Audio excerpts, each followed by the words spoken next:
तीसरा बाब, एहद रसालत।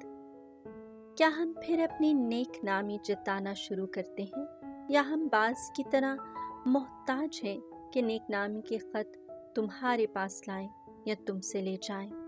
हमारा ख़त जो हमारे दिल पर लिखा हुआ है तुम ही हो, और उसे सब आदमी जानते और पढ़ते हैं।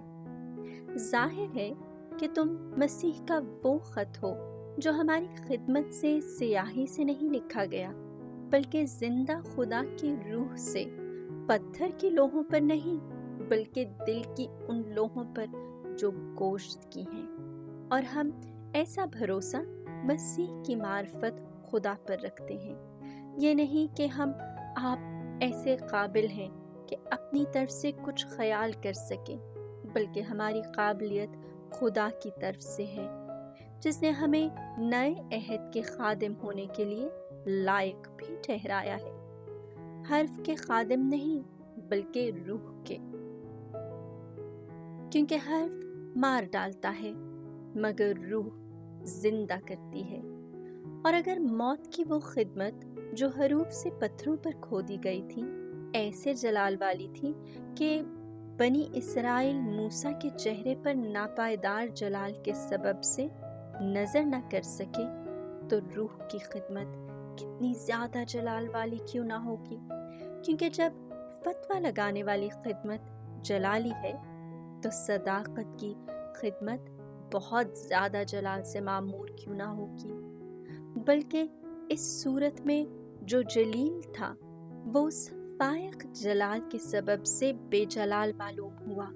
क्योंकि अगर नापायदार चीज जलील थी तो पायदार कितनी ज्यादा जलील क्यों ना होगी।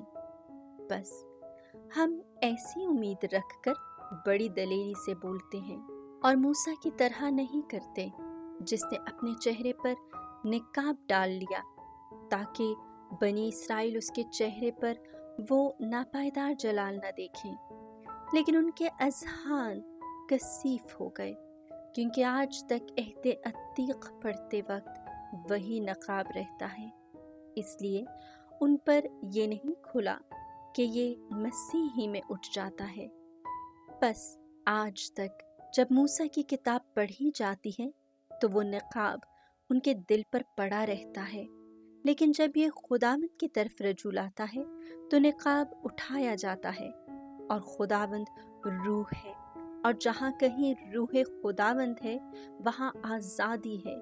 लेकिन हम सबके बेनकाब चेहरों से खुदावंद का जलाल गोया आईना में मुनहकिस होता है, और हम उसकी सूरत में खुदावंद की रूह के वसीले से जलाल तक बदलते जाते हैं।